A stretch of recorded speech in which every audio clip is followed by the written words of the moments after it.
love him, but... So Tim, sourdough, very fashionable, everyone loves it. What makes a perfect starter and what's the best way to look after it and get it going? You start off with some flour, preferably if you can get it, some sort of unbleached flour, so it's still got some natural yeasts in it. You add an equal amount of water to that and you leave it standing around. You can speed that process up by putting in a handful of dried fruit and it will collect the yeasts in the air and start a sourdough culture moving. And after a couple of days it will start to bubble a little bit and that's your starting point. You feed it with an equal amount of flour and water. Each time I want to feed it, I pour away most of it. 50 to 100 grams left in the bottom.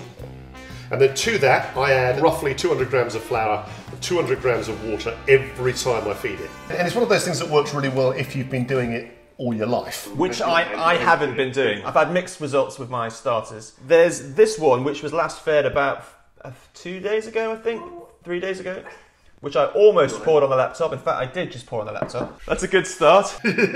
That's the one that's been fed more recently. It's actually been bubbling over like a magic potion. The simplest thing that we could do with it, I thought, would be pizzas. Takes away all the fuss about trying to shape the loaf, which is so complicated. So get yourself a bowl. I'm going to use a mixture of strong flour and plain flour. It ran out everywhere. Oh! So I went straight to the bakery. They only sell it in 16 kilo sacks. So I've been distributing it to all of my friends and family, anyone who needs it. How much do you pay for it? £15 for 16 kilos. So that's a really, really decent, generous baker you've got there. He tries to sell it to you for 60 quid. You probably could sell it for 60 quid at the moment. So we'll put in 150 of strong flour, 150 of plain, 10 grams of salt, 50 grams of olive oil, pour in 200 grams of your starter. You say pour. I wonder where the spoon might... Spoon is fine. Well, it's looking alive, which of course it is. So what should that take it up to? My maths is terrible. 0 it every time. Oh God, I haven't done that. So you'd have been on 360. Okay, so I need to get it up to 460. 560. And the last thing you're going to need is going to be 150 grams of water. 0 it every time, of course you should do that. Hello. I love him, but... Use a fork or something like that to just really, really loosely mix that together. And then let it sit for about half an hour. Just knead it until it's, you know, good and elastic. We can come back to it later.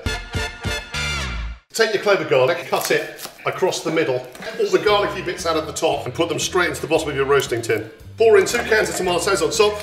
You add pepper and salt to that and a squidge of olive oil. Just give it a really loose stir.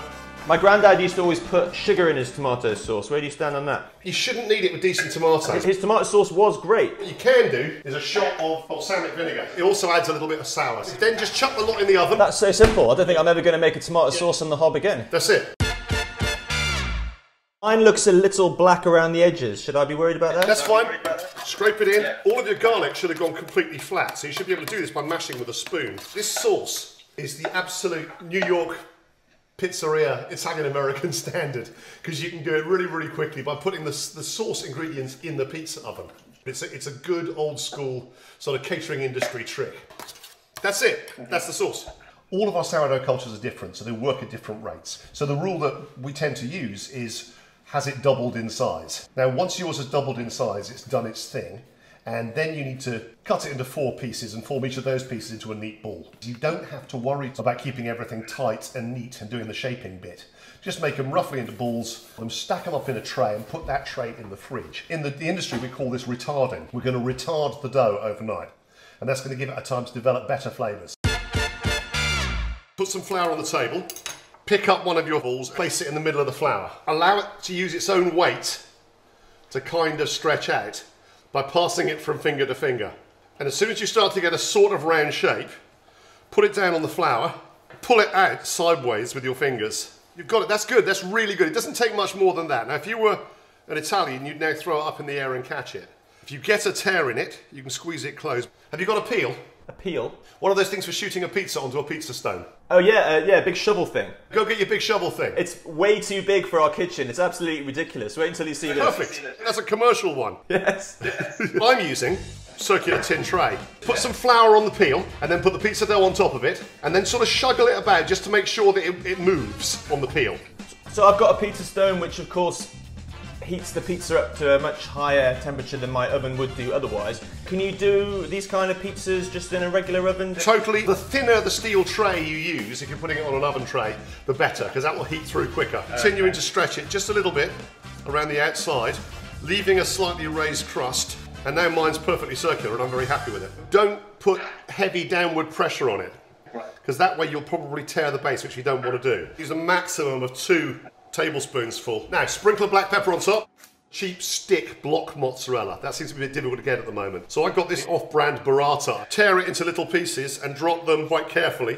I've got some particularly fine olive oil floating about. A little squirt of that on top of it. A fresh basil leaf go on top there as well. Let's give it a little shuggle. It's moving. Do not take it to the oven until you're absolutely positive you can shoot it off. It almost slid off the shovel. Okay, let's put them in the ovens. Oh, there she goes. Yeah, that shouldn't take too long, right? 5 minutes or something.